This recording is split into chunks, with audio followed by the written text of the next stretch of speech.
asalaamaaleykum wa rahmatullah taala wa barakaatu mbokk yi na ngeen def nuyu naa leen yéen ñëpp la seen mbokk Makhtar Kagulaar di leen nuyu ku ci nekk turam ak santam bon bëggoon waxtaan tuuti rek ci inondation yi jot di am présentement gis ni yàqu-yàqu yi vraiment bëri na ay yàqu-yàqu inondation Sénégal di fàttali rek nag Sénégal am na inondation waaye tamit première puissance mondiale bi maanaam Amérique am na tamit ay incendie yu doy waar yu am Californie yoo xam ne chaque année day am yu kenn mënul contrôler yu def ay ravage yu bari tamit ndax tàngaay moo koy créé donc ñaar yooyu yëpp nature bi la donc première puissance mondiale bi am na ay incendie yu doy waar ay lakk benn ci pays yi gën a pauvre ci adduna bi tamit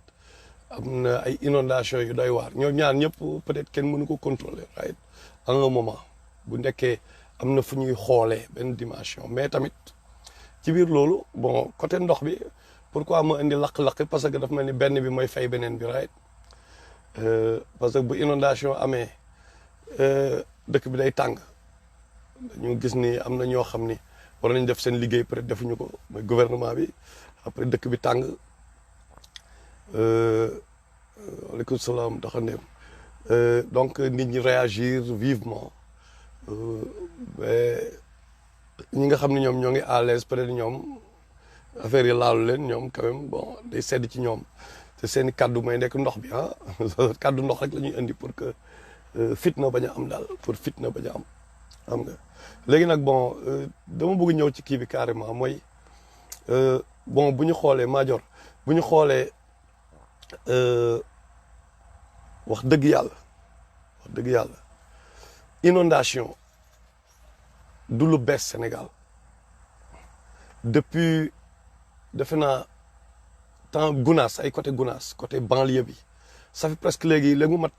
25 ans ou 30 ans yoo xam ne day inondé am na ñu bëri côté Thiaroye yi ñu bëri perte nañ seen kër yi dañoo obligé bouger dem côté Malika ñu si gën a bëri ay côté Kër Massar ñi ci gën a am moyen peut-être génn côté yooyu xam nga dem feneen n'est-ce pas ce qui veut dire que lu yàgg la bon côté Thiaroye côté yooyu après chinois yi ñëw nañ fa ñu dimbali gaañi ñu dimbali nit ñi foofu tabax defar ay rigole ak yooyu pour mën a évacuer ndox bi defar fa ay tali bon parce que ñu bëri il paraît ñoo ngi ñibbisiwaat waaye ñoo ngi ñëwaat ci seen kër yi ñu pertoon dëgg bon bien que ci ginnaaw moom dafa yàqu n'est-ce pas par rapport ak fi may waxee ñi fa dëkk xam nañ fi may waxee téew bu ñuul baak yooyu right vieux nuyu naa la vieux Fall Canada ok so chinois yi ñëw nañ chaque fois man li ma bëgg fa bëgg a accès waxtaan bi Udi mooy Udi Diallo ñun ay doomu aadama lañu ñun ñëpp ay doomu aadama lañu bu inondation amee wala problème bu am chaque fois il faut nasaraan si dimbali ñu chinois yi dimbali ñu mais dimbal boo xam ni asiatique yi plutôt ak européens yi mais dimbal boo xam ne du gratuit en échange da leen di jox leneen mais est-ce que ñun du ñun ñooy problème bi est-ce que ñun tamit du chaque fois rek du ñun problème prévention est-ce que loolu mooy suñu problème dañu am problème prévention quoi duñu prévenir ay mbir par exemple ñu xam ne lii kat ëllëg mën na nekk un problème ñu taxaw ci toujours dañu xaar ba mu nekk problème ñu soog a taxaw ne way lii war nañ def lii ba ravage am comme inondation ni mu demee nii warul nekk surprise pour kenn quoi warul nekk surprise pour sénégalais yi ñi nga xam ne ñooy yëngu ci domaine yooyu normalement war nañ ci taxaw bu yàgg surtout gouvernement bi mais entre temps ci 30 ans yi ñaata milliards jarul wax ma koy wax parce que ñëpp xam nañ ko ñaata milliards la ñu yàq ci yu ñàkk fayda Lions yi bi ñuy dem Coupe d'Afrique xaw ma Coupe d'Europe Lions yi ñaata milliards la ñu yàq ñaata xaalis la ñu yàq ci ay fonds yoo xam tubaab bi ñoo ko organisé xam nga ñun ñi di kaas tamit inondation ya benn instant temps bi ñuy dépensé ci Marseille Barcelone Marseille est-ce que nañ ko dépenser Barcelone Real xaw ma lan parce que chaque fois damay gis ne bu Barcelone di football wala tubaab yi quoi bu ñuy football ñun léppay taxaw quoi mais temps boobu waxuma nag bu ñu seetaan football bien que nit da ngay soxla ay loisir waxuma loolu mais temps bi ñuy dépenser ci kii est-ce que bu ñu ko defoon énergie boobu par exemple ah bu ñu ko defoon ci kaw fi ñu ko war a def énergie boobu ñu dépenser ko fi ñu ko war a dépenser est-ce que dañu am genre de surprise quoi est-ce que tamit bu ñu defoon énergie boobu ci def pression ci gouvernants yi pour que ñu xam ne chaque année taw day am chaque année saison des pluies day am mais est-ce qu'à un moment aussi ñun nekkuñu le problème ñun en tant que peuple bon gouvernement bi c'est clair loolu moom jarul sax ñu ciy wax gouvernement bi doon naa bu yàgg Macky Sall qualifié pour diriger Sénégal mais am na yoo xam ne tamit mais est-ce que mën na ko contrôler tamit bu xasee ba egsi fii ñun ñu seetaan ko ba muy egsi fii en un jour ñu commencé bëggoon ne na contrôler affaire bi mais c'est pas possible tamit il faut qu'on soit raisonnable bu nekkee dañoo nelaw ñu bàyyi leen ñoom ak seeni média parce que ñoom ñoo contrôler média yëpp ñu ñuy surfeloo ci benn dynamique bu sensationnel événementiel chaque fois ñun lu média yi génnee ñun ci loolu la ñuy débattre ñuy détourner de l'essentiel rek chaque fois ñoom médias yi ñuy manipuler ñoom ñoo ñuy orienter suñu cerveau yi ci ñun li nga xam ne ci la ñu war a kaas te ñun nous nous battons sur plusieurs des milliers de fronts ñun duñu concentré wu ci ay front ku nekk ñu nekk spécialiste en ndox concentré wu ci front ndox ñu nekk spécialiste en politique concentré wu ci front politique ñu nekk spécialiste en whatever lu mënta nekk luy doxal dëkk bi mais dafa war a am mais tout le monde est spécialiste xam nga ñun sax dañu toog fii di wax fii ci yoo xam ne war ñu ci wax parce que y a un vide ñun nous sommes pas des spécialistes dañuy wax tey par exemple benn Matar mën na ñëw tey benn live tey mu wax lii suba mais mënul parce que y a un vide mais warul nekk comme man waruma fi sax nekk di wax bu ma demee bay nekk di wax mais parce que ñi waroon def job bi peut-être defuñu ko parce que ñun malheureusement Sénégal ñun noonu la ñuy fonctionner de front yu bëri la ñuy xeexee parfois c'est les gens ils font des lives pour exister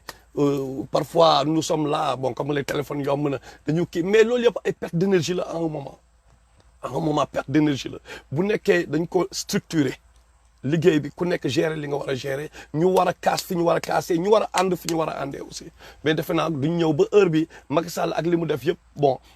ak ñoom nit ñu seetaanee nit ñu jaayee tubaab yi xaalis bi ñuy jël di ko jox di ko dépense ci yu ñàkk fayda juste pour faluwaat parce que waa ji attention man lu tax mel ñuy may blâme ñun suñu bopp may blâme sama bopp di blâme ñun may blâmer ñun en tant que peuple mooy ñoom Macky Sall chaque fois dañu jël ay millions di dépenser ko ci loo xam ni pour se faire réélire quoi day tax ñoom ñu faluwaat mais kan la ñuy jox millions yooyu mais ñun lañ koy jox wala ñu jox ko ay benn groupe ci biir peuple bi benn élément ci l'ensemble peuple ñu jox ko kii boobu ñun ñu nekk di tàcc naa jaajëf waay mais jëluñu ko ñu sànni non mais dañuy tabax benn stade par exemple affaire foo quoi stade affaire bëre mooy ko boobu ñu bëgg def Pikine xam nga technopole xaw ma pour affaire lamb quoi pour affaire lamb balaa mu yem wax ñu dañu rejeter lamb parce que am na jeunes yu bëri xam ne ci lamb la ñuy dundalee seen famille comprendre nga mais quand même lamb ñun avant mu doon am dañ naan bay ba pare bu ñu bayee ba cosaanu lamb laay wax de cosaanu lamb bu ñu bayee ba pare xam nga baal leen une seconde def kóolal kii waay moo ngi wootee ok donc cosaanu làmb mooy ba ñu bay ba ñu am ba grenier yi fees après ñu soog a ñëw dugg ci foo yeeg yooyu bëree yeeg affaire yooyu parce que làmb mooy suñu sport traditionnel right foofu laay waxee quoi xam nga mais ñoom pour revenir ñoom li ñuy def mooy bu ñu defee foofu parce que ñun ñoo ciy kontaan moo tax bu fekkoon dañu tabax benn stade ñu leen non bëgguñu ko parce que y a d'autres priorités mais duñu tabax stade bi mais toujours c'est par rapport ak ñun li ñuy accepter ak li ñuy rejeter ñoom ci la ñuy jëlee xaalis bi di ko investir wala di ko yàq wala def whatever mais du ñu jël xool même bu fekkee arrangé wul peuple mënu ko gis instant bi même bu fekkee arrangé wul peuple bi mais ñoom war nañu parce que ñoom ñooy dirigeants yi ils doivent être en avance sur nous quelque part ñoom ñooy recruter borom xam-xam yi ñu daje ñu ne ñun de problème inondation dina am mais donc borom xam ñu waxtaan peuple même bu nekkee peuple bi comprendre mais ñoom ñoo war a jël les devants de la scène ñoom les devants de l'affaire ñëw fexe au moins def tout pour suba ñun ñu gis ay résultats yu taxaw ñu ne waa ji kat liggéey na xam nga mais malheureusement encore une fois tamit beneen problème bi mooy ñun lu ñu mën teg loxo rek la ñuy kiyee mooy dañu tëb l'étape réflexion l'étape bopp li bopp bi di produire cerveau bi li muy produire ñun étape boobu dañ koy négliger daal xam lu ñuy def waaye waa ji tabax na ay tali waa ji tabax na pourquoi ñoom mënuñu réaliser loolu mënuñu def loolu mooy l'étape réflexion intellectuelle scientifique étape boobu dañ ko parce que étape boobu kenn mënu ci teg loxo dafa abstrait te ñoom buñ lay may sax tàngal dañuy photo wane caméra yi comprendre nga parce que pour wane ne ñoo ngi liggéey mais lépp luy abstraction loo xam liggéey la mais te muy abstraction nit mënu ko teg bët ñoom loolu du seen yoon nekk si parce que ñun duñ ko gis mais ñun tamit dañu négliger loolu ñun faalewuñu vrai xam-xam bi quoi mooy li nga xam ni mooy tax ngay tax benn mool par exemple nga war a tabax benn néeg par exemple mool bi nga xam ni xel bi nga xam ni moo naan jëlal ciment nga boole kook ndox xel boobu noonu ñun di indi loolu xel boobu la ñuy kii ñun lan la ñu gis ñun ci mool bi rek la ñu gis mool bi taxaw na quoi ndox plus ciment égal mool ñun ci foofu rek la ñuy taxaw quoi xam nga donc à un moment tamit la ñuy waxante raay ñun problème la beneen bi mooy li ma bëgg wax mooy doomu aadama bi ñoom Macky Sall ak ñoom ñëpp ñun en tant que doomu aadama yàlla dafa wàccoo ak yow bi mu la joxee intelligence bi mu ñu joxee intelligence yàlla bañ na ko ba may nañu xam-xamu waa météorologie les agents là gars yi def télé gis ngeen ñuy présent naan suba forecast yi ñu koy def mais lan la ay prévention dañu naan suba dina taw mais donc loolu mooy déjà loolu misaal la mooy préparé wu leen comme météo bi yàlla may na la xam yàlla moo ngi lay won encore ne xool préparé wu leen parce que moom moo la may xam-xam bi quoi déjà loolu rek misaal la beneen bi mooy yàlla néegam bi sax en 1941 avant loolu jamono yi rasulullah sallallahu alayhi wasallam kaaba bi nga xam mooy néegu yàlla mais inondé na 1941 kaaba gi néegu yàlla foofu néegu yàlla fi mu nekk yàlla inondé na néegam donc ça n'a rien à voir benn instant mooy bon day wane ni bien sûr du xeer bi loolu déjà bon am na luñ ciy comprendre mooy li sacré c'est pas xeer bi moo sacré mais lieu bi moo sacré donc lieu bi moo mënul inondé même bu fa ndox jaaree peut-être pour nit yi mais lieu bi moo sacré mais c'est pas xeer bi ngay laal noonu peut-être loolu lay wane aussi mais pour ñu gis ni rek affaire de xel la français yi par exemple français yi ñoom xam nañ ni Paris am na nu muy demee day inondé Paris ñoom dañoo teel a préparé wu France Paris bu mu doon Sénégal mais mooy gën a inondé Sénégal mais dañoo teel a préparé ay rigole ak yooyu yoo xam day évacuer fenn ndox bi du taxaw ci biir Paris peut-être bu taxawee nag day fekk punition divine la parce que souvent ndox dafay bokk ci junuud yàlla yi ci armée yàlla yi souvent gis ngeen ndox am na ñu mu puniree ndox n'est-ce pas ak ni muy déséquilibré parfois dina la may ndox nga di xéwal bi ñëw na parce que moo ngi taw ñu jàppee ko xéwal mais mu punir la déséquilibre bi mooy ndox bi ñëw ëpp mu nekk inondation mais punition lay mujj a nekk ci yow n'est-ce pas donc yàlla bi mu ñu mayee xel ñun la wàccoo ak ñun donc dañu war a utiliser intelligence bi jox nañu science ndox bët loxo jox la nature mais war nga mën a léegi nag war nga mën a am maaynu xelu taxaw xool mais nu may évacuer ndox bi et puis on t'a donné plus de 30 ans pour nga def ko boobu léegi ñoom kenn defu ko ci ñoom kenn liggéeyu ci liggéey bi war comme ni ma ko waxee sànq même buñ ciy liggéey tamit dañu jëlee ay chinois ay kii mais ñun sénégalais wax dëgg yàlla war nañ mën a toog ñun duñu ay dof quoi moyen rek la ñu laaj moyen sénégalais dafay yeewu dem leen xooli booy yi ñuy defar ay gars yi waxuma la kii mais ay affaire yu benn waay boo xam jàngul fenn xam nga jàngul sax ci école nasaraan bi mais muy ñëw di génne ay affaire yu doy waar loolu am na biir Sénégal ñooñu kenn du leen wane nag kenn du leen wane ci télé beeg rajo bien sûr mais dafa am biir Sénégal boo ñëwee nga teg sénégalais bi jéngee université école polytechnique de Thiès wala kii nga tegal leen nga jox leen ay moyens wallahi dinañ la génneel système bi ñu évacuer ndox mi nañ la génneel système bi ñu évacuer ndox mi je me rappelle am na benn compagnie bu tudd Bushwood Foods am na en 2004 maa ngi fa doon liggéeyee à un moment bon waa Columbus xam nañ fi may wax Ohio parce que ñëpp fa jaar Moodu yëpp fa jaar parce que moom mooy fi ñëpp di commencer right moo ngi woon West Side Columbus léegi man dañ ma yóbbu woon ci waste water treatment plant maanaam ni ñuy recycler ndox yu bon yi xam ni bon donc ça m'avait donné l'idée de parce que moment yooyu inondation yi amul teguñu solution quoi l'idée de parce que benn juif ingénieur bu doy waar moo fa nekkoon moom moo defar plainte bi yëpp moo ko defar mais man rek lañ fa daan bàyyi xam nga ngoon gi second shift man kese maa fa daan nekk après ma dal ci document yi quoi mais bi ma gisee niñ koy kiyee ma ni mais lii sans rapport ak juste models and controllers pour ñu def informatique kii nañ xam li may wax models and controllers mooy programmable logic controllers mooy ladders yi xam nga mooy comme booy liggéey ci chaîne kii nu ma travail en chaîne par exemple ni ñuy ñëwee ñu jël benn kii ñu teg ko ci line bi xam nga bon kii ñëw dugal bon par exemple ñu defal benn chaise oto par exemple oto bi ni muy ñëwee ni muy ñëwee teg éponge bi mu daw li contrôler line boobu muy jaar li koy contrôler wala ngay ñëw porte automatique yeeg yooyu noonu wala affaire bi demee noonu daal bëgguma guddal foofu bëgguma dem fu sori mais j'ai vu que mais affaire bi ay floculants la ñuy utiliser ay mani mais lii Sénégal mais lii c'est pas trop diable te waa ji moom kese moo ko géré mais Sénégal ñaata la ñu am j'avais même l'idée boobu Bouba Wane moo ngi ci line bi allemand bi xam na fi may waxee ñoo doon liggéeyandoo foofu right donc mooy DJ Bouba DJ bi nekk bi animé léegi fële ñoo fa nekk ndoon ensemble ok donc j'ai vu que mais lii c'est pas trop diable quoi mais bu nekkee benn compagnie mën na ko defar mais what about dëkk lëmb bu toll ni Sénégal mais juste que xaalis bi la ñu war a génne mais génne wuñu xaalis bi dañ dul génne dañ dul xool priorité yi fu ñu ko war a def et puis il préfère tout le temps comme ni ma ko waxee sànq xëcc benn chinois mu def job bi loolu tamit il faut ñu taxaw ci ñun en tant que peuple ñoo war a imposer sénégalais gouvernement bi mu jox mu scientifique yi ñu financer leen man ñaar laay wax biir Sénégal buñ ko tànk rek la wuñ ko dëkk bi du dox mooy médias yi le quatrième pouvoir là comprendre nga il faut ñu lijjanti ko ñu financer leen journalistes yi journaliste tant que amul xaalis journaliste tant que moo ngi si galère journaliste tant que moo ngi yaa ngi koy pousser ci mu nekk journaliste alimentaire dëkk bi du dox parce que mooy relais entre peuple bi ak gouvernement yi donc programme yi nga xam moo war a defar dëkk bi bu ñëwee ñoom ñoo ko war a relayer information bi ci peuple bi ci seen journaux yeeg yooyu mais bu nekkee ni ñoom ñu bëri sont corrompus gouvernement bi bu defee ay magu yam ñoom duñu jàllale information ci lu ñu réeral lay demee n'est-ce pas te ñun tamit ñu topp ci donc ñooñu quatrième pouvoir ak scientifique yi booy yooyu suñu raq yeeg suñu jarbaay suñu doom yi nga xam ne tey ñoo ngi à l'université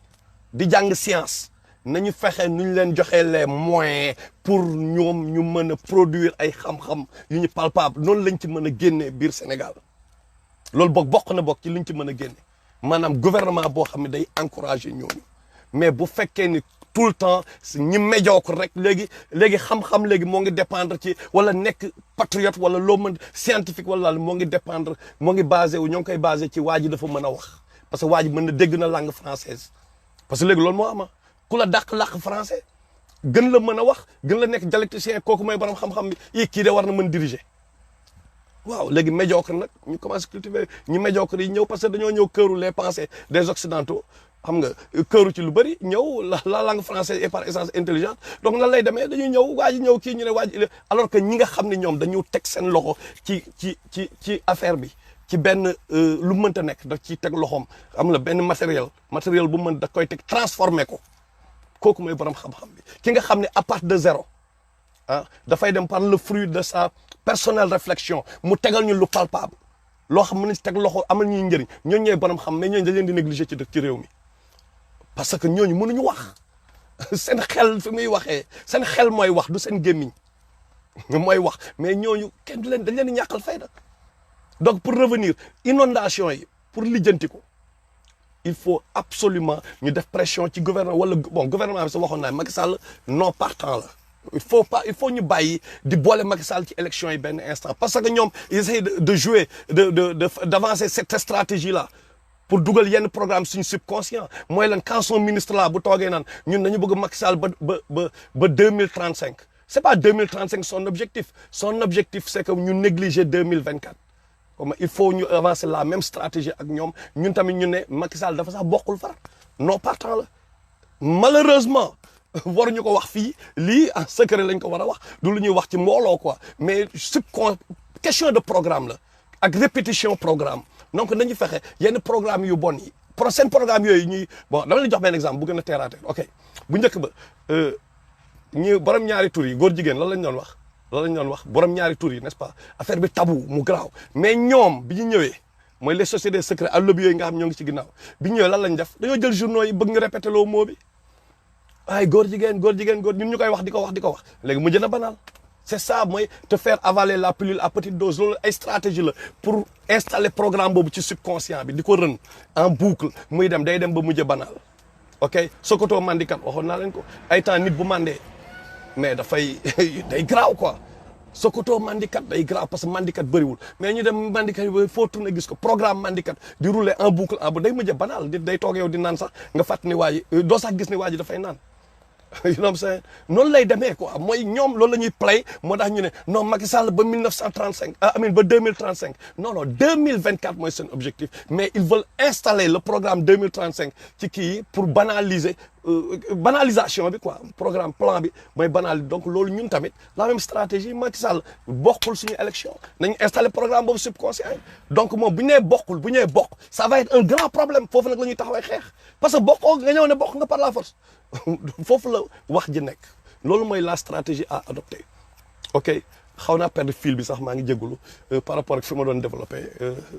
boobee toj instant yi dañu xaw a commencé màgget donc bu ma gars yi muy rappel mais anyway ma topp idée générale bi léegi il faut que juste ñu comprendre une chose mooy ñun ñoo war a taxaw impose ñun ñooy peuple bi mais inondation yi dafa war a jeex quoi dafa war a jeex mais nan lay jeexee aussi mooy dafa nekk loo xam ne affaire ndox la mënuñu ko contrôler avant gouvernement bi dafa am leneen loo xam ne comme ni mu la ko waxee sànq xamuñu ndax yàlla dafa wàcc parce que dafa déséquilibre ndox boo xam ne dañ ko soxla mais lu tax mu nekk problème parce que ni mu tegoo ci équilibré wul xam nga yàlla day wax ni yonent yàlla Ibrahim bi ñu koy laq bi gars yi naan dañ koy jéem a laq plutôt mais dafa nekk yàlla lan la wax dafa ni mais na nga nekk benn douceur bu salutaire imagine yàlla ay moom ni mu koy choisir mu ne une douceur salutaire pour Ibrahim donc bu déséquilibré xal bi bu newoon xal bi seddal pour Ibrahim xal bi bu seddee day laq Ibrahim moo mais bu ko bàyyee mu tàng tamit da koy laq mu nekkoon na nga nekk une douceur bu équilibré na nga nugg donc le concept d'équilibre day ñëwaat mais ndox bi dafa nekk loo xam ne xéwal la pour doomu aadama yi mais il faut mu équilibré bu équilibré wul musiba lay nekkat ok maintenant loolu tamit dafay yóbbu suñu xel ci benn mbir ban mbir la ñu yóbbu mooy mën na am mu nekk punition divine tamit parce que gars yi dañu waxante dëgg wax dëgg yàlla dañu waxante dëgg te yàlla rek tax xaw ma nag parce que ñu bëri suñuy raqaati raq lañu ñu bëri suñuy raqaati raq lañu xam nga ñu bëri peut-être ay xale la ñu woon wala juddooguñu dans les années 60 bi ñoom maam Abdoulaye Dabaax di fi nekk dëgg bi ñoom maam sëñ Soye bu Mbàkke bi ñu fiy nekk xam nga ay ñu bëri ñoom Thierno Seydou Nourou ñu bëri daal bi ñu fiy nekk génération boobu ñoom Baye Niass bi ñu seen génération bi ñu fiy nekk ñun peut-être xaw nañ ci fekkee ñun mais dafa am yuñ commencé dégg depuis bi Ablaye Wade nekkee président yoo xam dañ koy wax ci sëñ Touba di ko wax ci maam Limamou Laye di ko wax ci Thierno Seydou Nourou Tall di ko wax ci keneen ak maam Maodo Malick ñëpp di leen wax yoo xam ne ñun daawuñu ko dégg loolu amul woon Sénégal doo ko dégg fenn donc am na ci diggante bi ay sos yu bëri yu génn ci diggante bi am na lu bëri lu génn loo xam ne yonent bi sax ñoo ngi koy waxal ay wax waxuma sax ñooñu wala yu yee mais yonent bi ci boppam léegi dañ koy moom yàgg nañ ko sosal anyway dañ koy def pour make money dañ koy am na ñoo xam ne dañ koy sosal pour parce que xam nga rek boo bëggee nit comme ñenn ñi bu ñu ñëwee tagg say maam nga yëkkati 1000 francs bi nga yoroon nga jox ko parce que da nga bëgg sa maam moo tax mu jaaree la fa pour lekk sa last 1000 francs yi du dëgg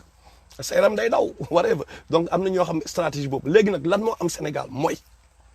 shirk bi dafa bëri affaire ndox la ñuy wax ñeex chaque fois yàlla ndox ni mu koy waxee ci alxuraan bi ak xadis yi rasulullah sax ni ndox mi day nekk source xéwal nit ndox lañ ko def rek xéwal si dem lay xooli verset yi wax te léegi lay amatul boo defee Quran ñu nekk États-Unis Quran search ñoom sister Kumba Keita yéen a ngi États-Unis Quran search.com dugal leen just the word water ndox bépp aaya bu am ndox dina la ko wàccal yàlla moo ñu may xam-xam boobu ngeen xool léegi nag ngeen xool aaya yi lan la ñuy wax ok di ngeen comprendre ban kii scientifique moo nekk ci ginnaaw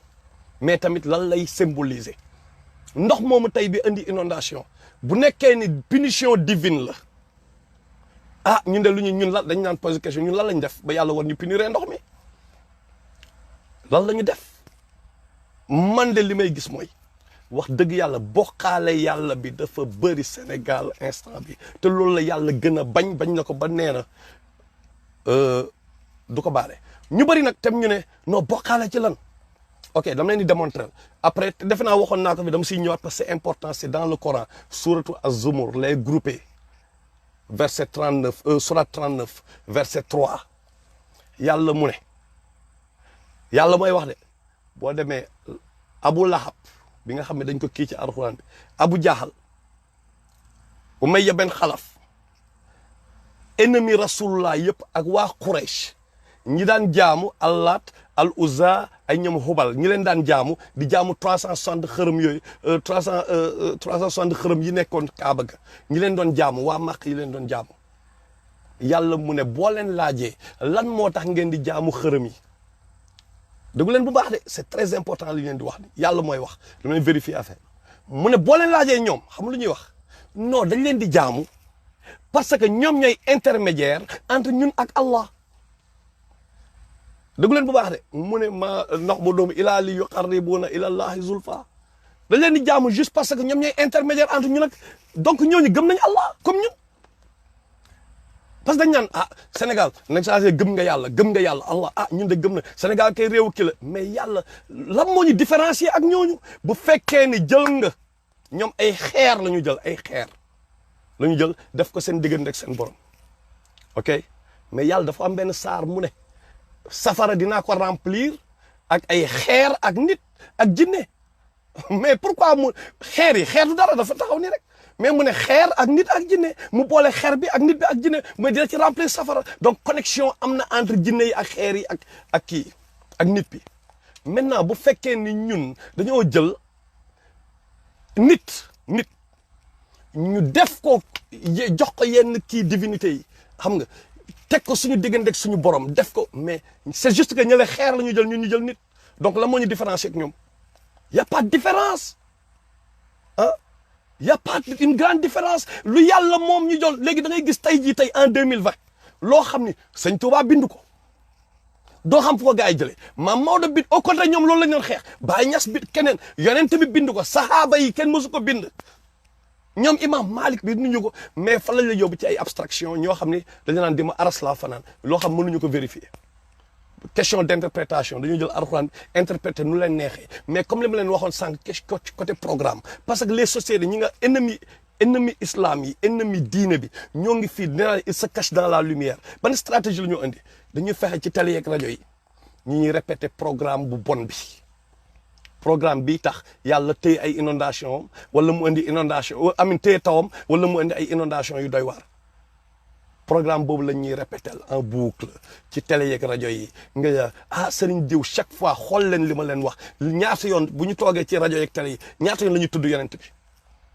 alors que ñi ñuy tudd ñooñu dañoo ñëw joxoñ leen yonent bi ku mel ni sëñ Tuubaa ne xaadimu rasulillah say serviteur rasulillah yonent bi la joxoñ exemple sëñ Tuubaa laa indi jox mais tey dañuy ñëw tey duñu sax waxi yonent bi ñooñu nga defoon sëñ Tuubaa ànd na ak ñoom sëñ Tuubaa àndul ak ñoom Maam Maodo àndul ak ñoom contraire ñooñu te ñooñu seen jamono moo gënoon métti ñooñu seen jamono pour benn livre xool dañ naan waaw xasida sëñ bi est-ce que ñii nañu réfléchir sëñ bi muy bind xasida yi nan la ko bindee mais moom loxol la bindee page première page ba dernière page mais nag tamit benn affaire bëgg naa ñu réfléchir ci Issa ibn Maryam mooy Jésus yàlla lan mooy benn instant ñun julliti la ñu gëm mooy li ñun julliti mooy Paul am na yoo xam ne Paul moo ko introduire ci Bible bi mais Issa mosu ko wax ñun loolu lañ gëma bon waxuma nag pour offenser suñu mbokk je dis bien mbokk chrétiens yi mbokk laa wax parce que je n'ai rien aw ma benn droit juger leen sama diine ni waxul ma juger leen sama diine waxul ma kii mais sama alxuraan li mu wax lay relater te loolu moom kenn mënu ma ko tere mais nag ay mbokk la ñu wax dëgg yàlla ñoo bokk Sénégal ñoo bokk lépp te bëri na nit ñu baax mais côté diine c'est leneen la quoi côté gëm-gëm pas-pas leneen la quoi xam nga gars yi lan la ñu def dañoo jël Jésus Paul ñu changé ay bind dugal ci biir ay livres yoo xam ne Jésus kii ko par Paul right loolu moo am te loolu mën nañ ko démontrer du dëgg parce que Paul 40 ans après Jésus la ñëw fekkewul sax jamonoy Jésus moom rek moo ñëw mu ne dafa doon dawal fasam après Jésus feeñu ko après ne ko Paul jox naa la mission beeg yooyu pour nga kii ko fa la commencé donc Paul n'a jamais vu Jésus moom moo indi ay yu bëri bon li ñuy wax ni nag waxuñu ko pour offenser dara mais dañ bëgg juste ku nekk da nga yéene sa morom peut-être sa ngëm-ngëm parce que pour yow loolu moo baax peut-être chrétien bi tamit moom noonu la may yéenee man ma bàyyi li ma nekk chrétien parce que yéene mën na lu baax mais ku nekk da ngay teg si table bi rek li ma def mooy teg si table bi loolu mooy gëm-gëm ñu teg si table mais Jésus ku baax la woon wala ku bon la woon mais ku baax la woon kan la ñu gën a jaamu tey ci adduna bi à part yàlla mais c'est Jésus ku baax la woon wala ku bon ku baax la woon Sénégal tey da ngay gis ay ñoomin seen Tuubaa ñu baax la ñu woon mais xoolal tey fi Iblis di orienté affaire yi donc yooyu yëpp dafay indi après mooy indi justement mais taw bi taxaw musiba yi kii tey jii Sénégal mais bokkaale bi du jeex ndax intermédiaire diggante nit ñi ak seen borom ñëpp a teg presque majorité bi te niñ koy defee xool dañ la naan maa ngi déglu benn borom xam mu ne même Allah ne nit ku baax la woon gis ngeen ay ñoom yaaxu sak nasar ak waddan yàlla moo ngi koy wax ci aro ñooñu noonu nit yu baax yooyu ñu fi njëkkee jaamu xërëm nit ñu baax xool ni leen Iblis naxee seen peuple donc foofu la ñu war a réfléchir bu fekkee bëgg nañu Sénégal yàlla may ñu mu naat bon peut-être nag avant may jàll foofu nit ñi nañ ne waa mais tubaab yi ñoom seen dëkk ñoom dafa mais day taw ñoom seen dëkk taw bi dafa équilibré te pourtant am nañ yu bon yëpp ñoom waxuma la xamuñu sax yàlla faalewuñu sax yàlla mais nu mu demee mais benn explication laa ci am man la laaj comprendre mooy dafa am loo xam ne contrat social la justice sociale ñoom ñoo ñu gën a respecté déjà animaux yi ñoo ñu gën a respecté ay production yàlla yi. dama leen jox benn exemple bi ñu nekk xale ñun ñëpp jaar nañ ci Grand Gal lan la ñu doon def Grand Gal jàpp Grand Gal torturé ko. right jàpp benn sindax na dañ koy opéré dagg si kii bi xoolal muus bu ñu ko gisee dóor xeer la ñuy xalaat wala dóor muus quoi animaux yi gis ngeen ba tey ni ñuy def fas yi biir Sénégal dañu jàpp fas yi di leen torturer xam nga nature bi quoi loo xam Rasulullah sallallahu alayhi wasallam nee na bu leen torturer dara ci animaux yi ci mbindeefu yàlla yi mais xool tubaab yi ñoom dañoo respecté loolu tubaab yi ñoom seen foreign policy peut-être ñoom ni ñuy def dem ay Yémen rey ay Xadafi mais seen biir dëkk lu mu dee ah am na benn justice sax bu fa xaw a nekk bien que dara mënul parfait mais am na justice sociale quand même ñun ay immigré lañu mais am na yoo xam am nañ fa ay droit mën nañ jël nit yóbbu ko tribunal yóbbu ko tribunal juge bi doo dégg mu ko juge bi dafa corrompu wala la doo ko dégg peut-être mën nga di policier bi wala société secrète bi mais Sénégal juge bi ci boppam mooy nekk un corrompu président bi mooy nekk un corrompu président bi kilifa Sénégal kilifa mooy toog ne maa waxoon waxeet yàlla nee na ñett jour jugement dernier kenn du leen xool te yàlla xool la jour jugement dafa am solo mu ne jeune bi nga xam ni dafa arrogant ki nga xam dafa nekk sous couvert mu arrogant ak mag buy njaaloo nga nekk ay 60 ans 70 ans di njaaloo ok ak lan troisième bi moom mooy kii nu mu sax buur buy fen bi pourquoi parce que yaay buur bi tu n'as pas besoin de mentir mais boo demee bay fen peuple di ba waxoon waxee y a un problème ñooñu nag ñooy diriger donc ñoom seen dëkk bon buur bi dina fen mais in a sneaky way la koy def déjà moom il n'a rien à voir ak la religion faale wuñu sax religion mais ñoom tey jii yéen xam ngeen bu baax li may wax ñi dëkk fii États-Unis wala ay France nit bu feebaree xool leen ni ñuy traité seen maladie être une dimension humaine bi xoolal fi ñu ko xoolal ni ñu fonkee doomu aadama waxuma nag système parce que il faut tamit foofu tamit loolu mu leer xam nga il faut mu leer parce que yàlla mooy wax almala waxoon naa la benn jour yàlla dafay instituer les notables du peuple de Noé les notables du peuple de Jésus les notables du peuple de Moussa les notables de Mohammed sallallahu alayhi wa sallam xam nga les notables tey suñu jamono mooy lan mooy leadership bi mooy almala mooy leadership bi mooy lan ñoom Macky Sall ñoom Macron ñoom Donald Trump ñoom Obama ñooñu noonu ak ñeneen société ay ñoom les familles Rothschild xam nga les familles yooyu noonu ñooñu ñooy almala mooy ñi nga xam ni Firawna ñi nekkoon ci kiyam was Firawna kii mooy ñoom Haamaan ak ñooñu mooy Rasulullah sallallahu alayhi wasallam ñi mu taxawaloon ay ñoom Abu Sufyan bon pas Abu Sufyan après tuub na mais ñoom Abu Jahal ak yooyu xam nga ñooñu ay notable lañ donc faut pas que ñi jaawale notable yi ñoom Macron par exemple bu ñu naan français yi dañuy jaar suñu ko politiciens yi ñi nekk société secrète yeeg ñi nga xam ne impérialisme occidental de manière générale bu ñu jaawale ak le français lambda mooy français boobu nga dëkkal ñooñu ay nit yu baax yu bëri ñoo fa nekk am na tubaab yi fii Amérique tubaab yu baax dañ naan non tubaab yi nangam non loolu day nax ñu bëri te dañu tooñ mais tubaab yi wallahi am na si ñu baax ñoo xam ne yàlla moo créé noonu ay doomu aadama chinois yi lu ñu doy doon am na chinois yoo xam ne dañoo am yërmande arab yi dañu naan waaye arab yi gars yi dañoo ñëw fii bëgg a indi islam nangam mais arab yi am na ñoo xam ne li ñuy def ci adduna bi bu ñu la ko waxoon yow da ngay jooy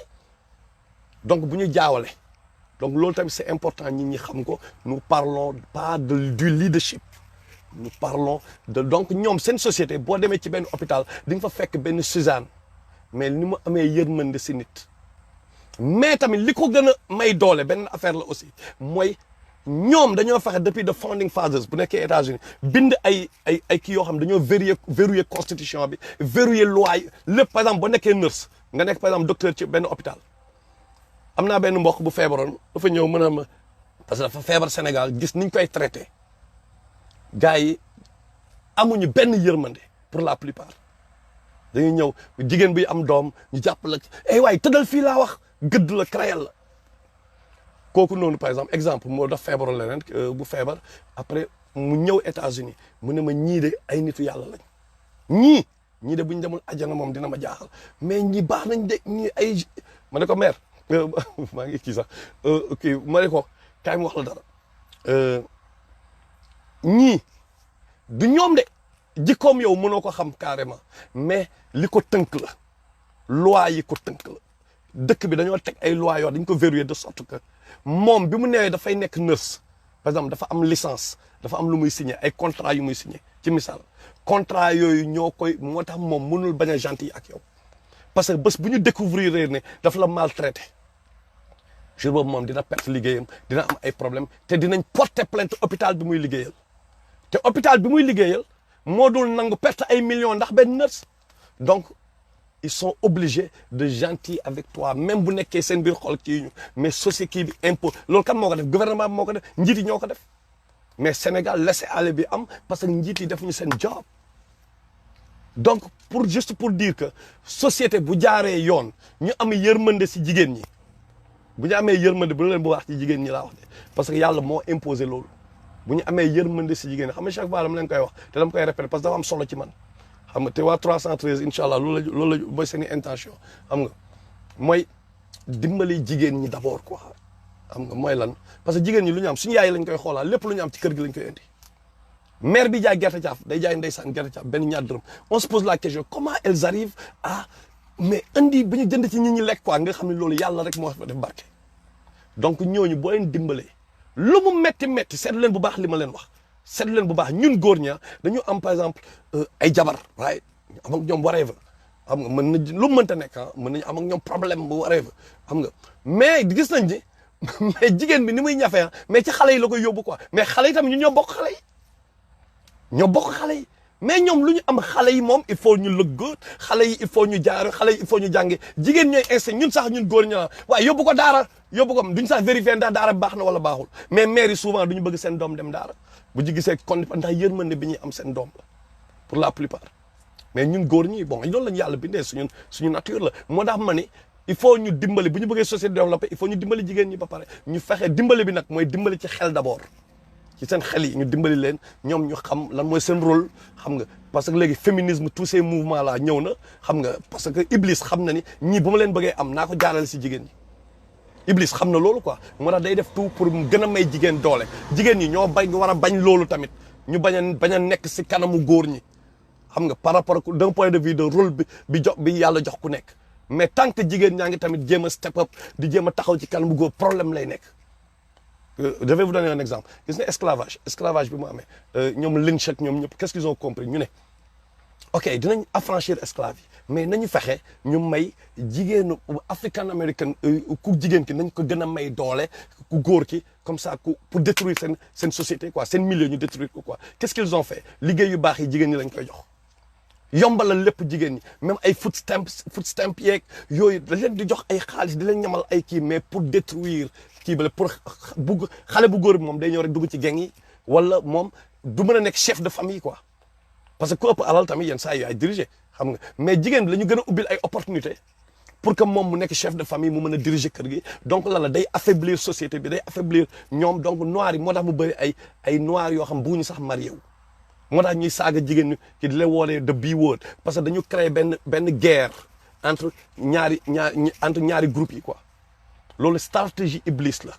moo tax jigéen ñi tamit Sénégal mais yéen dañ leen war a jàpp parce que normalement dañu wax dëgg bu aduna jaaroon yoon dëgg ku ci fayee ko sax da nga war a jël lépp jox ko sa jabar parce que jabar bi moo war a jàngale alxuraan xale yi donc daa war a jàng alxuraan moom ma gën a équilibré dañu waxante dëgg loo gis nag am na exception mais normalement sax noonu la waroon demee mais aduna léegi bon duñ jël suñu monnaie di ko jox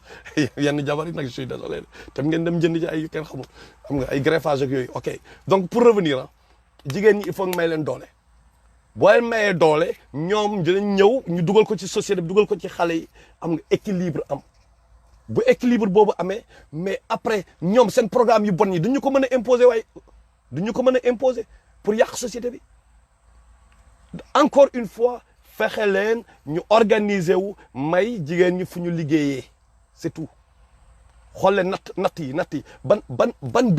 business Sénégal wax leen ma benn industrie laa koy tuddee ma tuddee industrie entre guillemets boo xam ni gën na réussir industrie natt bi ñu nekkee xale ñun dans les années 60 maire bi naan demal kër sa yaay diw nga yóbbul ma natt bi boobu ba léegi système natt moo ngi dox te système boobu ba tey yàqul ba tey moo ngi fonctionner mooy le seul boo xam ne jigéen ña ko créé te moo ngi dox ba léegi donc loolu bon on parle d'inondation bien sûr certains me diront c'est quoi le rapport je parle de le rapport plutôt je parle de li mën a équilibrer société pour bàkkaar yi wàññeeku donc loolu c'est important ok c'est très important ñu bàyyi ci xel mooy les jigéen ñi nañ leen jëm a financer utal leen ay groupement bu ñu leen joxe bu ñu ñafee ñoom xaar bi ci kër gi la ñu comme ça su ëllëg ñi nga xam ne tey bañ nañu dimbali sénégalais pour inondation yi jóge fi bu ñu ñëwee campagne électorale ñëw ak seen i saako ceeb kenn du leen faale loolu moo tax nit ki tey jii day ñëw ne saako ceeb bi de du ma ko jël waaw ñii Macky Sall dañuy corrompre pour nangam mais bu saako ceeb bi xam ndax muy jël saako ceeb bi yenn saa yi mais parce que mënul supporter doomam di dee wax xiif wala yaayam di dee wax xiif donc day jël saako ceeb bi day jël 5000 francs yi dafa naa même bu ma ko jëlul keneen ki daf koy jël donc ñoom dañoo am ay borom xam-xam yuy toog di réfléchir ci cerveau nit yi ñoom ils comprennent que pour gën a mën a dominer ce peuple là il faut les asservir il faut les appauvrir pour mieux les asservir plutôt il faut juste les appauvrir donc ñoom ci programme la ñuy dox mooy appauvrir ñu donc il faut ñun ñu xool nu ñu contourner loolu ñun ñu jàppalante suñu biir ba système bi mën a tëb donc pour revenir ah ci kii inondation yi Macky Sall pour résumer quoi dafa am loo xam ne ñoom pas Macky Sall damaa jum moom non partant la kii war a diriger après ah dafa war a ñëw fexe ba génne xaalis ñu régler problème de inondation kese quoi tous ces petits problèmes mais tamit ñu teg ko ci loxo doomu réew mi comme ça ñoom ils se sentiront utiles te deuxièmement Sénégalais bi dina fier ci ba borom xam-xamam nañ commencé liggéey ci programme yooyu deuxièmement Macky Sall mënul contrôler ndox mi instant bii nii l'instant T égale 0 fi ñu nekk fii nii xoolal Macky Sall mënu ko contrôler donc on doit waaye gouvernement bi liggéeyul bi mu liggéeyulee yàgg na mais ñun ñoo ñëw votel gouvernement bi donc benn instant nañ ko blâme ci suñu bopp aussi ñu fexe dégager leen aussi ñu jóge fi right troisièmement mooy li ma wax tawhid bi mooy lan bu nekkee ne taw bi punition la mais nañu xoolaat li xew Sénégal bokkaale yàlla bi du jeex bokkaale bu metti bi moo tax ñun ñu nekk ci yenn souffrance yi tamit loolu moom boo waxee ñenn ñu ne way mais yàlla daf jox cerveau nañu liggéey bu ñu liggéeyee ba sës ñu xam ne fii la ñu yem ñu ne li ci des de mënatuñu dara mais ñun commencé guñu moo tax boo waxee nit ñi bokkaale parfois duñu comprendre sax mais tamit avant ñuy wax bokkaale beeg yooyu nañu liggéey ba pare mais dañoo liggéeyul ba pare di bokkaale maintenant bu ñu liggéeyee liggéey ba ñu xam ne fii la ñu yem mënatuñu passé fii ñu ne nag lu am nag ñu ne fii la ñu yem dinañ mën a comprendre mais ñun dañoo commencé wul liggéey bi ba pare dañoo bëri bokkaale tawhid bi problème tawhid la ñu am te taw bi pourquoi ma indi ci affaire religion tawhid bi parce que taw bi xewal la buy jóge ci kaw amuñu xoolal am na benn aaya ci aru xam la yàlla wax yàlla mu ne moom mooy wàcce ci ñun ndox boo xam ñun mënuñu ko denc imagine mu ne ndox boo xam mënuñu ko denc yàlla ay waxam dafa nice dafa deep quoi dafa xóot kan moo mën denc ndox taw bi wax leen ma ba science bi lu mu développé wax leen ma kan moo mën a kan moo ko mën a récupérer denc ko loolu ay misaal la donc nañu bàyyi xel ci yooyu yëpp maa ngi leen di remercier vraiment di ñaan yàlla mu génn ñu ci galère bi parce que fi mu ne moom gars yëpp bëgg nañ ñibbi Sénégal muudu yëpp bëgg nañ ñibbi xam nga peut-être moo tax sax ñu bëri nekk di dugg ci ay yu kenn xamul ay politique ak yooyu parce que bu njëkk ba immigré yi faale wu ñu woon Sénégal léegi immigré yi ñooy ñëw di xeexal Sénégal fii di kii parce que tamit dëgg ji mooy xam nga yéen ñu bëri di Sénégal ngeen nekk ñu nekk fii Amérique ak Sénégal xam ngeen bu baax li ma leen di wax dëkk bi changé na Babacar Sall yow businessman nga xam nga dëkk bi nekkatul li mu nekkoon bu njëkk ba léegi ñun dañuy daw bay bëgg a dee du dëgg ah dëkk bi changé Amérique changé na te Sénégal dëkk opportunité la ñun waruñu toog ñu mel ni Babacar Sall sax ok félicitations parce que ñoom nañ jéem a ubbi ay école fii jéem a def ay affaire ok loolu c'est excellent vraiment c'est à saluer xam nga mais la graaw mooy ñun ñuy daw di génn suñu dëkk chinois yi di dem suñu dëkk ak tubaab yi tey Inde yi ñoo nga fa mais nañu yeewu mais ñoom ñëpp a ngi daw di dem Sénégal ñun ñuy daw di génn Sénégal di jël astut bi ñu amoon ñu jaay ko jënd ci visa pour génn Sénégal Italie jeex na ay ñoom France jeex na ay lu bëri jeex na boo nee jeex na may melatul ni meloon nga xam da nga daan ñëw jaay ay sac sax am ay millions tabax say état c'est fini instant bi xéwal bi biir Sénégal la nañu booloo ñu nekk benn ñu mel ni collectif des Sénégalais de la diaspora ñi ko jiite wóolu naa leen ay ñoom docteur Dieye ñoom Maysa wóolu naa leen ñooñu je pense que incha allah dinañ am xam nga waaw bu ba wan ne nga wax Big Easy moo ko yor kii moo ma yàq xam nga donc moo ngi noonu daal moo ngi noonu nañu bàyyi xel ci Sénégal ñu mel ni ñoom Bouba Wane ñi ay guerrier lañu Bouba Wane bii parce que fit moo lay may benn instant tamit nga di waa mais damay ñibbi fit la li ko Youssou Ndour doon waaye xaw ma lan mooy ñibbi si xaw ma fu laay xam ngeen phrase yi quoi xam nga donc encore une fois Indien yi ñoo ngi jënd suñu terre yëpp terre yooyu lan moo koy kii ndox nañu waxante dëgg pourquoi ñuy dem Sénégal bu nekkoon dëkk la benn dëkk la nii rek Ousmane Ndiaye benn dëkk la nii rek boo xam ni ay terre la nii rek mais parce que dafa terre la ba mais dafa am ndox mi ñi inondation yii nii ñuy wax lépp ndox bi suuf si da koy récupérer après mais pourquoi pas ndox bii nii ndox bi mais gars yi man damay toog di xalaat quoi ma ni mais am na sénégalais yu bëri yoo xam ni mën nañ liggéey ci ay forage yu bay teen yi nga xam léegi machine yi yomb na mën nga jënd machine buy tirer ndox bi mais pourquoi gars yi duñu regroupé wu comme que léegi ay problème léegi ay Senelec ay courant beeg yooyu yëpp léegi tubaab yi ñoo ko récupéré mais pourquoi pas ñu contourner loolu mooy lan ñu def par koñ bu nekk biir Sénégal ñu xool nu ñuy def ba ñu suuf si gars yi moomuñu ndox bi nekk ci suuf si nañu jëli ndox bi nekk ci suuf si am nañ moyen organisation dong la laaj mën na léegi am nañu moyen léegi boo duggee YouTube di nga jël xam benn ndox noo ko mën a traité ba mu nekkaat ndox ba mu gën ndox bi la SONES di yor yomb na léegi YouTube rek ngay dem nga gis loo bëgg léegi mën nga fa dem nga kii demal Google xam nga am na benn dëkk bu nekk quelque part benn scientifique boo xam découvrir na ko di nga gis système bi lan la lay amatul pourquoi pas ñun Sénégal ñu booloo par exemple ñu ne ok waa zona rëyul ok léegi y a des problèmes de kii déjà nañ jëndi ay panneaux solaires ñu teg panneaux solaires yi xam nga ñu ne bon ñaata lañ soxla pour 50 kër ñu ne soxla nañu par exemple 100 panneaux pour 50 kër ñu jël teg suñuy panneaux ñu 50 kër yooyu bu courant coupé whatever wala ñu def xaaf-xaaf bu Sénégal jox ñu 25 ay akileeg yooyu yëpp ay teg di la ay mafia yooyu yëpp noonu la ñu mën a contrôler ma parce que at the end of the day société yooyu yëpp c'est pour société bi pour peuple bi pour mu am courant maintenant bu nekkee foofu am na problème ñun nu ñu mën a amee courant nañ ko fa amee parce que li doon tax société bi dox retombées financières yi ñëw ñun duñ ko utiliser ci ñun nous n'avons rien à perdre na gars yi organiser wu jënd ay panneaux na am ñu ko en tout cas 313 moom loolu la ñu bëgg def incha allah bokk na programme yi ñu bëgg def mooy jéem a organiser loolu mooy koñ bu nekk am ay yomb na quoi war na yomb ku nekk dañ naan kër bu nekk na def juróomi dërëm wala moodu yi ku nekk na def temps bu ñu ko defee mais mën nañ gas ay ndox dinañ ko am ndox inondation yii nii mais mën nañ ko mën a utiliser même bu nekkee ni dafay ëpp et tout mais dina peut-être mu metti mu ñu inondé quelques jours mais après au moins plus tard bu tàngaay ñëwee wala bu inondation yi saison des pluies bu jàllee mais ndox boobu war nañ ko mën a utiliser après gaañ nañu de mais war nañu mën a amal njëriñ après war nañu mën a amal njëriñ bu ñu li ñuy conserver foofu ci xaalis li ñuy save ci xaalis foofu li ñu fay am ci xaalis di ko save mooy contournant système boobu mooy li nga daan fay li nga daan def ci facture courant bi li nga daan def ci facture ndox mi bu ñu ko récupérer ñu jox suñu yenn boy yi yu nekk Polytechnique Thiès wala yenn ingénieur ñu leen defal leen ñu ay programme yoo xam parce que yi assemblée nationale sax lañ ko war a programme yoo xam nañ mën évacuer ndox mi yomb na dem leen YouTube di ngeen gis nu ñu koy defee li nga daan save ku nekk ñu ne léegi you know what au lieu ngay fay facture 5000 50 000 yi nga daan fay léegi chaque mois joxel 10 000 quoi nga joxe 10 000 mais nañu waxante dëgg dans 1 an dinañ régler problème inondation yi fekk loxo chinois dugg ci parce que affaire de moyen kese la dans 1 an ku nekk bu joxee 10 000 yi nga doon fay fële ñun ñu récupérer xaalis boobu en tant que peuple mais mën nañu créer système boo xam ne ndox moo ñu wër ndox mi yëpp dañ ko mën sànni géej dañ ko mën sànni ci géej ga fekk kenn du inondé ni ñu inondé ñu bàyyi nag encore une fois tawhid nag ñu bàyyi bokkaale yàlla bi you know say bu dul loolu tamit ndox mi moom day ñëw rek duñ ci mën dara wala buñ ko bàyyiwul it majorité bi bañ a nekk ñuy bokkaale yàlla bu nekkee majorité bi day bokkaale tamit day tooñ yàlla amin day ñu am benn punition quoi te yàlla dafa am lu am Sénégal loo xam ne sénégalais yi ñoo ko war a comprendre amul benn dëkk ci adduna bi boo xam ni bon xanaa dëkku arabe yi mais Afrique man de gisuma dëkk boo xam ni jamonoy colonisation wala jamono bu njëkk ba amoon nañu ay érudits yu mel ni ay Cheikh Ahmadou Bamba xam nga ay ñoom Omar Foutiyou ay ñoomin Baye Niass peut-être Baye Niass sax il est récent mais ay ñoom Almaami Abdoul Khadir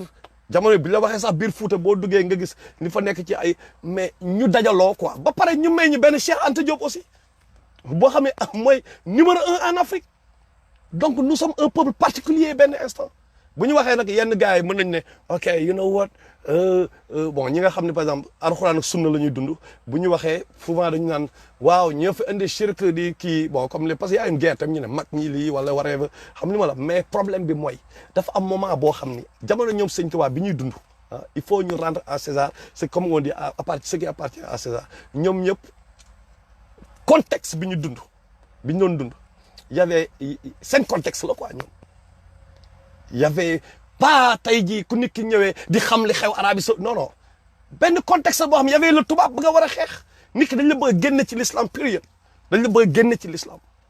nga bañ ñu bëgg ñoom xam nga am na ñoom xeex nañu quoi il faut pas que gars yi bàyyi il faut que gars yi bàyyi aussi naan ñoo def lii wala dikk you know c'est dafa moment boo xam ni ahlu sunna wal jamaa amul Sénégal moment boobu gis ñu ko Sénégal bien que nag amoon na moment bi ma ay 11e siècle la l'islam dugg Sénégal bon maa ngi extrapolé tuuti quoi mais c'est juste pour nit ñi comme 11e siècle l'islam dugg mais dafa am lu nekk ak moment bi yàlla teg ñoom ñu koy xeex ok xeex nañu xeex boo xam ni wax dëgg yàlla taxaw nañ souffrir nañu quoi ils ont souffert pour cette religion là parce que yombul woon donc ñu delloo leen li ñu moom ñu respecté leen tamit ci loolu quoi léegi nag ñi nga xam ne nag tamit dañu mbubboo ñooñu ñëw tey pour affaire xaalis ñu xeex leen te parce que ñooñu boo waxee rek ñu ne ñii dañuy xeex mag ñi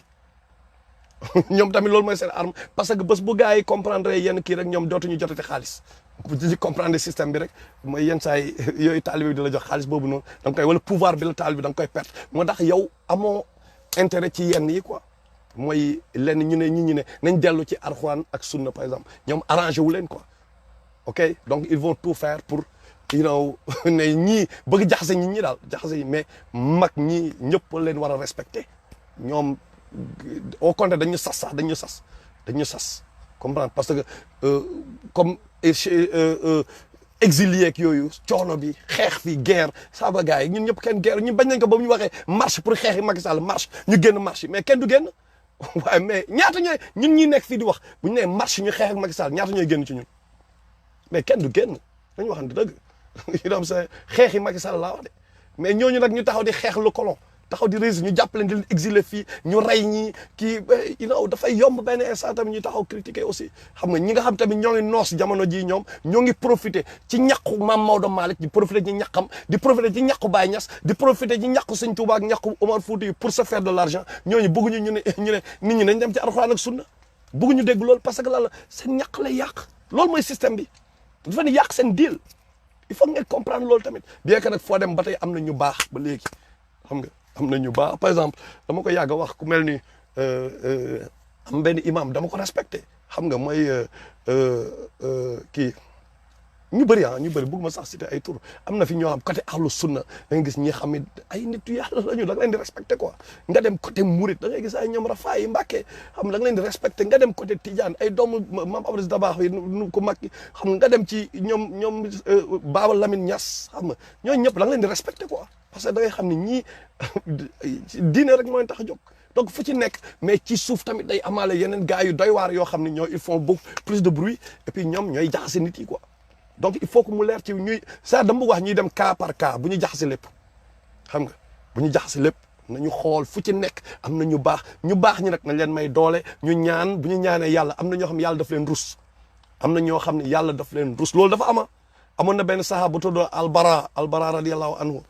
mais yàlla rasulullah sallam moo ne kii yàlla daf ko bëgg tellement que te mën nañu wax moom moo doon buñ koy misaal tey mën nañ ne parce que dafa daan tilim moom foo ko fekk pas tilim mais karaw gi day jaxasoo yëre yi tilim mu jaxasoo et tout mais bu toogaan muy toog rasulullah sallam moo ne ci groupe bi yéen seen groupe bi am na ci koo xam ne yàlla daf ko bëgg tellement que lépp lu mu ñaan yàlla daf ko koy may ñëpp day ba mu des moom la woon quoi en fait xam nga moom la woon te boo ko xoolee da ngay gis benn nit boo xam ne donc yàlla dafa am ñoo xam ne daf leen a bëgg mbëggeel boo xam ne lépp loo leen def lépp loo leen lu ñu ñaan yàlla daf leen koy may mais tamit seeni duwaaw mën a nekk danger pour nit yi mën nañ mer parce que ñooñu dañu bëgg yàlla tamit moo tax yàlla bëgg leen imagine nga nekk si dëkk boo xam ne dañu ñu dem ba mer ñu ne yàlla yërëmal Sénégal yàlla yërëmal Sénégalais yi ñu dem ba mu yàgg rek Sénégalais yi ëppal ba ñu ne waaw yàlla fàttal sax Sénégalais yi mu jë parce que dañuy laal lii la def xam nga mbëggeel ni muy fooree rek léegi mais nan lay demee après kooku duwaawam boobu yàlla mën na ko nangu tey moo nekk peut-être li indi Sénégal tey musiba xam nga ñoom Macky Sall dañuy def lu leen neex moo tax ñu baax ñi fu mu mënta nekk ñoom la ñu war a may doole ñoom la ñu war a jiital ñoom la ñu war a waxtaanee ñoom la ñu war a par exemple man bu ma nekkee murit ma xam ni murit laa mais damay seeti Tijaan bi doomu maam Abdou Aziz Dabakh bi dama koy seeti bu nekkee ahlu sunna laa bokk man dama war a dem ñu may gis photo ma ànd ak Baba Lamine Niass wala ma ànd ak ñu gis ma en photo ñu xam ne li ñu boole laa ilaha illallah muhammad rasulullah bi moo ñu boole ñu ñaar ñëpp gëm nañ ko wala ma seeti kii gars yi di ñu gis daal ñuy wane image yooyu noonu ba pare loolu mooy boole umma bi mooy boole nit yi mais bu nekkee chaque fois ñi nga xam ne ñoom ay opportuniste la ñoom rek la ñuy gis ensemble ñu nekk ci télé bi ku nekk di jay sa morom parce que benn mafia la mais dañu fàtte ñu baax ñi loolu mooy problème bi ay oustaz Omar Sall par exemple mais nit ñi dañ koy lyncher tout le temps mais ok mais instant bi lan lay wax am na yoo xam waxoon na ko yàgg na 79 xaw ma lan peut-être tolluwaay la woon Omar Ben Khattab comme bon am na ñu ne c'est pas mais jël na jaasem ne day rey rasulullah sallallahu alayhi wasallam bu ñu ko doon juger par rapport ak li mu jël jaasem ne day rey rasulullah Omar Ben Khattab dina nekk li mu nekk mais Omar Sall lépp lu muy wax yàlla nee na yonent bi nee na lay wax nañu waxante dëgg waxu fi dara lu dul li yàlla ak yonent bi wax donc nit tamit bu koy créer na dem vérifier ji info est-ce que li mu wax dëgg la wala du dëgg ba pare ñu soog a nag ñëw bu nekkee dafa wax loo xam nekkul ci alxuraan bi nekkul ñu soog a dal ci kawam mais nit yi dañuy ñëw di créer di ko créer amin benn instant dafa naan mais c'est grave quoi bu nekkee ni moom loolu sincère parce que yàlla rek moo xam nekk si xol yi mais dowaawam sax mën na dangereux même dowawu Omar Sall mën na dangereux pour Sénégalais yi nañu sóoraale loolu xam nga boo xaw naa génn tuuti kii mais c'est juste génnuma sax li ma bëgg wax mooy il faut ñu jaar yoon pour dëkk bi jaar yoon yàlla moom taw bi moo kenn mënul contrôler taw bi bu ñu bëggee taw bi inondation yi jeex li ñu war a njëkk a commencer avant ñuy wax Macky Sall mooy ñun nañ tegu ci yoon bi bu ñu tegoo ci yoon bi yàlla yombal mbir yi mais bu fekkee ni ñun teguñ ci yoon bi dañuy sonal suñu bopp bu inondation demee tamit leneen day ñëw donc nuyu naa leen ñëpp waaye ngeen baal ma ci guddaayu kii bi tamit di leen remercier ci temps bi ngeen jël incha allah jërëjëf waay